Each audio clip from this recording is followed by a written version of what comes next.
శ్రీమాత్రే నమః. దుర్గమ్మ తల్లి మీకు కోటి కోటి ప్రణామాలు తల్లి. జగన్మాత ఆది పరాశక్తి జగజ్జనని ఈశ్వరి మామాతే మహాకాళి అమ్మ, నీ భక్తులమందరం నీ బిడ్డలమందరం మీకు కోటి కోటి ప్రణామాలు చేస్తున్నాం తల్లి.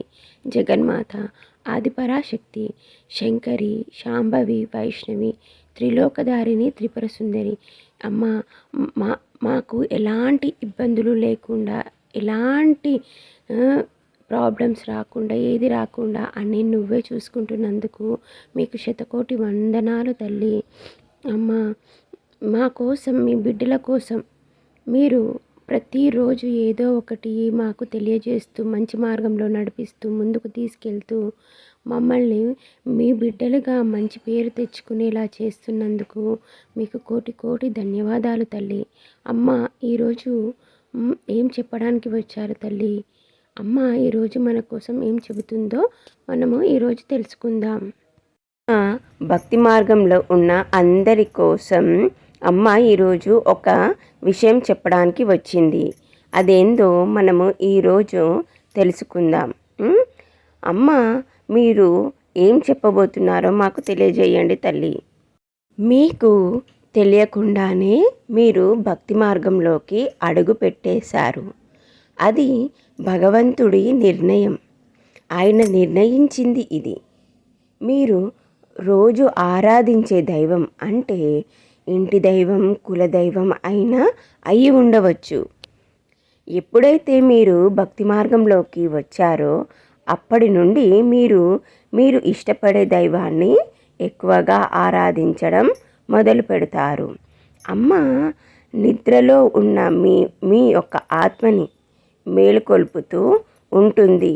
అలా మీరు మెల్లిమెల్లిగా భక్తి మార్గంలో అన్నీ తెలుసుకుంటూ ముందుకు వెళ్తూ ఉంటారు. మీరు ఈ యొక్క భక్తి మార్గంలో ఎలా అంటే ఒక చిన్నపిల్లలు మెల్లిమెల్లిగా అడుగులు వేస్తూ వెళ్తూ ఉంటారు కదా, ఆ విధంగా మీరు ఈ భక్తి మార్గంలో ముందుకు వెళ్తూ ఉంటారు. అదే అండి, మనకు తెలియకుండానే ఏదైనా మనం మామూలుగా నార్మల్గా దేవుడికి దండం పెట్టుకుంటూ ఉంటాం. కానీ మనకు తెలియకుండానే రోజు కొంచెం మనం దైవారాధనము చేయడం అనేది ఎక్కువ చేస్తూ ఉంటాం.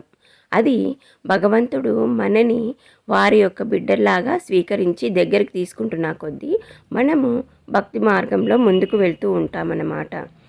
ఫస్ట్ చిన్నగా తెలియకుండానే అమ్మని ఆరాధించడం. అమ్మ కోసం ఎలా అంటే ఫస్ట్లో మీరు అన్నీ ఎవరన్నా సిద్ధం చేసినా, లేకపోతే వెళ్తున్నామా దేవుడి గదిలోకి దీపారాధన చేసుకుంటున్నామా అన్నట్టు ఉంటుంది. కానీ ఇప్పుడు మీ లోపల ఏమవుతుందంటే, అబ్బా అమ్మని చూడగానే ప్రేమ కలగడము, ఇలా చిన్నవి కొద్దిసేపు ఎక్కువ సమయం అమ్మ గదిలోనే గడపడము, అమ్మతోని గడపడము, ఇలా చేస్తూ మీరు భక్తి మార్గంలో మెల్లిమెల్లిగా ముందుకెళ్తూ ఉంటారన్నమాట. ఇప్పుడు ఏంటంటే మీరే ప్రత్యేకంగా అమ్మ కోసం పూలు కొనుక్కోవడము, మామూలుగా అమ్మవి ఉంటాయి కదా శ్లోకాలు కానీ ఏవైనా నామాలు ఇలా చదవడం, అలా చిన్నగా మీరు మెల్లిగా మొదలు పెడుతూ ముందుకు వెళ్తూ ఉన్నారనమాట. మీరు భక్తి మార్గంలోకి ఎలా వచ్చారు, ఏ విధంగా మీరు ముందుకెళ్ళారు, ఏ విధంగా ఇంకా ఇక్కడి వరకు మీ యొక్క జర్నీ జరిగిందో అమ్మ మీకు తెలియజేస్తుంది. ఇప్పుడు కొత్తగా భక్తి మార్గంలోకి వచ్చిన వారికి కూడా ఇది తెలుసుకోవడం చాలా ముఖ్యం. ఎందుకంటే వాళ్ళు ఇక మీద ఏ విధంగా ముందుకు వెళ్తూ ఉంటారో వాళ్ళకు తెలుస్తూ ఉంటుందన్నమాట. ఆ సమయంలో మీరు అంటే ఎప్పుడైతే మీరు భక్తి మార్గంలోకి ఎంటర్ అవుతారో ఆ సమయంలో అనమాట, ఆ సమయంలో మీకు ఎక్కువగా బటర్ఫ్లైస్ కనిపిస్తూ ఉంటాయి. అవి మీ చుట్టూ తిరుగుతున్నట్లు, అలాగే మీకు ఎలా అనిపిస్తుంది అంటే వాటిని చూస్తూ ఉంటే కూడా మీకు చాలా హ్యాపీగా అనిపిస్తుంది. అవి మీ చుట్టుపక్కల మీ చుట్టూ తిరుగుతూ ఉంటాయి. కొన్నిసార్లు అవి ఇంట్లోకి కూడా వస్తాయి. మీరు వాటిని చూస్తూనే అనిపిస్తుంది వాటిని పట్టుకుంటే బాగుండు అని. కానీ అవి మీరు పట్టుకోవడానికి ప్రయత్నించే లోపే ఎగిరిపోతాయి. ఎందుకంటే చూడండి, భక్తి మార్గంలో ఉన్నప్పుడు ప్రకృతి మనకి దగ్గరవుతూ ఉంటుంది. ఎందుకంటే ప్రకృతియే అమ్మ, అమ్మ ప్రకృతి అన్నీ ఒకటే. ఈ సృష్టిలో సర్వం జగన్మాతనే. అందుకే ఏమవుతుందంటే మీకు ఫస్టు ప్రకృతి వైపు మీ యొక్క మనసు తిరిగేలా అమ్మ ప్రయత్నం చేస్తూ ఉంటుంది. పశువులని, పక్షులని వీటి వైపు, అలాగే చెట్టు చేమ వీటి వైపు ఏంటంటే ఆటోమేటిక్గా మీకు వాటిని చూడగానే మీ మనసులో ఒక ఇష్టం పెరిగిపోతుంది.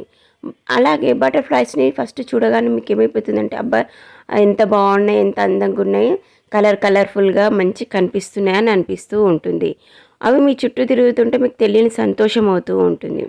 వాటిని తాకాలని మీరు చూస్తే అవి ఎగిరిపోతూ ఉంటాయి. అవి మీ ఇంట్లోకి కూడా వస్తూ ఉంటాయి. అప్పుడు మీకేమనిపిస్తుందంటే ఎగిరిపోతూ ఉంటాయి కదా!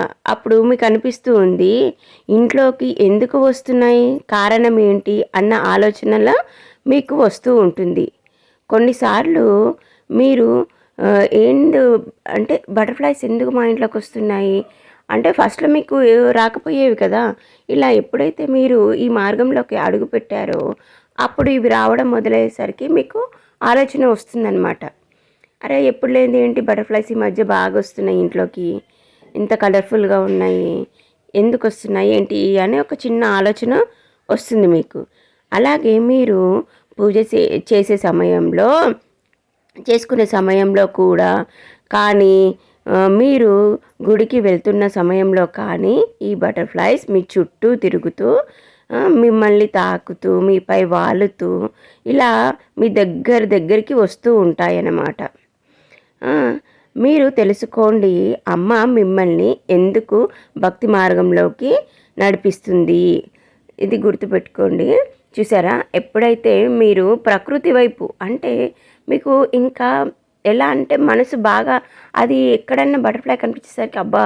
ఎంత బాగుంది, నేను తీసుకుంటే బాగుండు, నేను పట్టుకుంటే బాగుండు, దగ్గరికి వస్తే బాగుండని మీ మనసులో అనిపించే లోపే అవి మీ దగ్గరికి వస్తూ ఉంటాయన్నమాట. అది మీరు పూజ చేసుకుందాం ఇక కొద్దిసేపు అయ్యాక అన్న సమయంలో అయినా సరే, మీరు మామూలుగా గుడికి వెళ్దామన్న సమయంలో అయినా సరే, అవి మీ చుట్టూ వస్తూ తిరుగుతూ మీ వైపు ఎట్లా అంటే మిమ్మల్ని అట్రాక్ట్ చేస్తూ ఉంటాయి. అవి వచ్చి మీ పైన వాలడం ఇలా చేస్తూ ఉంటాయి. కొన్నిసార్లు మీరు వాటిని ఇలా మృదువుగా టచ్ కూడా చేస్తారు, ఇలా పట్టుకుంటారనమాట. ఇలా పట్టుకున్న లోపే అది ఫట్టుమని ఎగిరిపోతుంది, తాకినట్టు తాగగానే. అప్పుడే మనం తెలుసుకోవాలి అమ్మ మనని ఎందుకు భక్తి మార్గంలోకి నడిపిస్తుందని. అమ్మ మనని ఒక మంచి వ్యక్తిలాగా మార్చడానికి, మంచి మనుషుల్లాగా చేసి అలాగే మన త్రూగా నలుగురిని బాగుపరచడానికి అమ్మ మనని తన బిడ్డలాగా ఎంచుకొని ముందుకు తీసుకెళ్తుంది అనే అర్థం అన్నమాట. కాబట్టి మనము దేనిని వదిలేయకుండా అమ్మ మన చెయ్యి పట్టుకుంటున్నప్పుడే మనము అమ్మ పాదాలని గట్టిగా పట్టుకోవాలి. అప్పుడే మనము ఈ మార్గంలో మనకు తెలియకుండా ఎవరు ఎన్ని రకాలుగా ఇబ్బందులు పెట్టినా వాటిని అన్నిటినీ ఎదుర్కొంటూ ముందుకు వెళ్ళగలుగుతామన్నమాట. భక్తి మార్గం చాలా సులువైందని అందరూ అనుకుంటారు. ఏముంది దీపారాధన చేసి అమ్మని దండం పెట్టుకుంటే అయిపోతుందని. కానీ అది కాదండి. తెలుసుకోవాలి. ఎందుకంటే భక్తి మార్గం చాలా కష్టమైనది. ఎందుకంటే అమ్మ ఎంచుకున్న వాళ్ళకే ఆ మార్గం దక్కుతుంది. అమ్మ దగ్గరికి తీసుకున్న వాళ్ళే ఆ మార్గంలో ముందుకు వెళ్ళగలుగుతారు. అమ్మ బిడ్డలు మాత్రమే ఆ మార్గంలో విజయాన్ని సాధిస్తారు. ఎంత పెద్ద కష్టం వచ్చినా, ఏది వచ్చినా, ఎలాంటి పరిస్థితి వచ్చినా ఎదుర్కొని నిలుచొని ముందుకు వెళ్ళగలుగుతారు. ప్రతి ఒక్కటి చేయగలుగుతారని. సరేనా అండి? అప్పుడే మనము తెలుసుకోవాలి అమ్మ మనని భక్తి మార్గంలోకి నడిపిస్తుంది అని. ఇప్పటి వరకు మనమంతా ఒక భ్రాంతి అంటే మనం తెలుసుకోవాల్సింది ఏంటి? అమ్మ చెబుతుంది ఇప్పటి వరకు మీరు ఒక మాయాలోకంలో బ్రతుకుతున్నారు.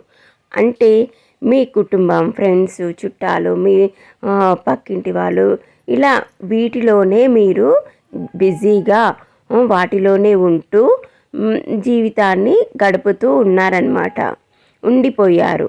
మీ బాధ్యతలన్నీ మీరు నిర్వహిస్తూ ముందుకు సాగారు. కానీ మీకు తెలియదు అమ్మ మిమ్మల్ని భక్తి మార్గం వైపు మలుపుతుందని.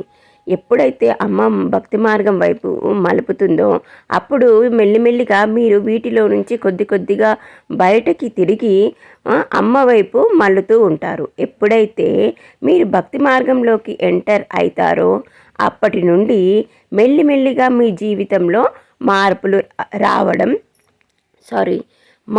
రావడం మొదలవుతాయి. మీకు తెలుసుకోవాలండి, ఎప్పుడైతే అమ్మ మిమ్మల్ని పట్టుకొని నడిపిస్తూ ఉంటుందో అప్పుడు మీకు ఏమవుతుందంటే, మనం ఎప్పుడు ఏం చేస్తాం, మామూలుగా ఫ్రెండ్స్, చుట్టాలు, పక్కింటి వాళ్ళు, ఇలాగే మన ఫ్యామిలీ మెంబర్స్, కుటుంబము, జాబ్ చేస్తున్నాం, ఈ బిజీలోనే ఎక్కువగా ఉంటాం. నార్మల్గా మామూలుగా దైవారాధన చేసుకుంటాం కానీ వీటి పనులలోనే ఎక్కువగా ఉండిపోతాం. ఎక్కువ భక్తి అంటే ఎక్కువ పూజలు చేయడం కానీ మామూలుగా ఎక్కువ టైము మనము దైవారాధన స్పెండ్ చేయము. ఫస్ట్ గుడికి వాటికి అన్నిటికీ నార్మల్గా ఎప్పుడు వెళ్తున్నామా అంటే వెళ్తున్నాం, చేస్తున్నాం అంటే చేస్తున్నాం అన్నట్టు ఉంటాం.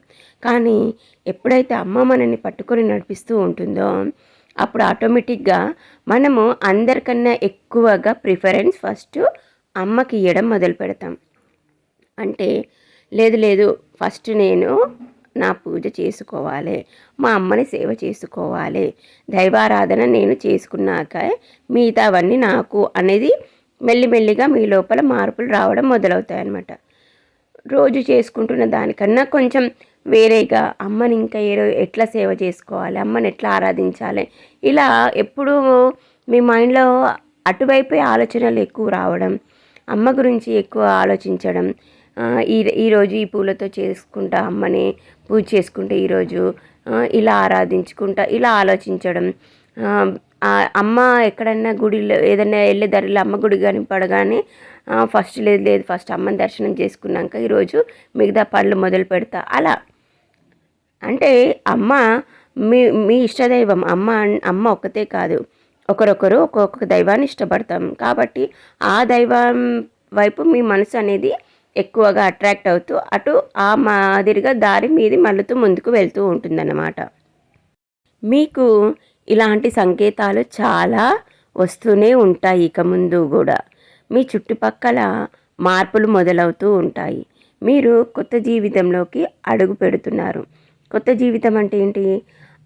మనము మెల్లిగా కుటుంబము, ఫ్యామిలీ, జాబ్ ఎప్పుడు అందులోనే ఉండేవాళ్ళం. అక్కడి నుంచి మెల్లగా పక్కకు జరుగుతూ మనము దైవారాధనలోకి, దైవం వైపుకి, అమ్మ వైపుకి ఇలా మెల్లిమెల్లిగా భక్తి మార్గం వైపు అడుగు పెడుతున్నాం. అదే మనకి కొత్త జీవితం. ఆ జీవితమే మనకు చాలా ముఖ్యమైనది. అందులో నుంచే మనం అంటే ఏంటి, మనం ఏ దాని గురించి ఇక్కడికి వచ్చాం, ఏం చేయడానికి వచ్చాం, ఏం చెయ్యాలి, ఎలా బ్రతకాలి, ఎలా ఉండాలి, ఏ విధంగా మనని మనం మార్చుకోవాలి, మనము అసలు అమ్మ బిడ్డలుగా ఎలా పేరు తెచ్చుకోవాలి, అమ్మ మనని ఎలా నడిపిస్తుంది, ఇలాంటివన్నీ మీకు భక్తి మార్గంలోనే తెలుస్తాయన్నమాట. ఈ రకంగా మీరు మెల్లిమెల్లిగా ముందుకు వెళ్తూ మీ యొక్క భక్తి మార్గాన్ని ముందుకు సాగిస్తూ ఉంటారు. ఇలాంటి చాలా సంకేతాలు మీకు అమ్మ తెలియజేస్తూనే ఉంటుంది ఈ మార్గంలో. సరే, ఒక చిన్న విషయం అండి, వీడియో మీకు నచ్చితే లైక్ చేయండి, ఛానల్ని సబ్స్క్రైబ్ చేసుకోండి, వీలైనంత వరకు వీడియోని షేర్ చేయండి, అలాగే బెల్లుని ఆన్లో పెట్టుకొని ఉండండి. ఎందుకంటే అమ్మ ఎప్పుడు మాట్లాడగానే అప్పుడు మీకు ఈ వీడియో వెంటనే చేరుతుంది. మాట్లాడగానే అమ్మ మాటలు మీకు మీ దగ్గరికి వచ్చేస్తాయన్నమాట. అలాగే అమ్మకు ధన్యవాదాలు తప్పకుండా చెప్పండి. కామెంట్లో జై దుర్గా అని రాయండి. ఇవన్నీ మర్చిపోకుండా చెయ్యండి. అమ్మ ఆశీర్వాదం, అనుగ్రహం ఎల్లప్పుడూ మీపై ఉంటుంది. మీరు ఎలాంటి వాటి కోసం భయపడాల్సిన అవసరం లేదు. జగన్మాత సదా మీకు తోడుండి ముందుకు నడిపిస్తుంది. మీరు ఏ వాటి గురించి ఎక్కువగా ఆలోచించకండి. ప్రతి ఒక్క విషయంలో ఈ ప్రకృతి మీకు సహాయం చేస్తూ మిమ్మల్ని తీసుకెళ్తుంది. మీరు, మీ కుటుంబం అందరూ బాగుండాలని ఆ జగన్మాతని, మీతో పాటు మీ చుట్టుపక్కల వారు, ఈ ప్రపంచం అంతా బాగుండాలి, అందులో మనం ఉండాలి అన్నట్టు ఆ విధంగా మనం అందరం బాగుండాలని ఆ జగన్మాతని వేడుకుంటున్నాను. జై దుర్గా, జై జై దుర్గా. ఓం నమ శివాయ, ఓం నమ శివాయ.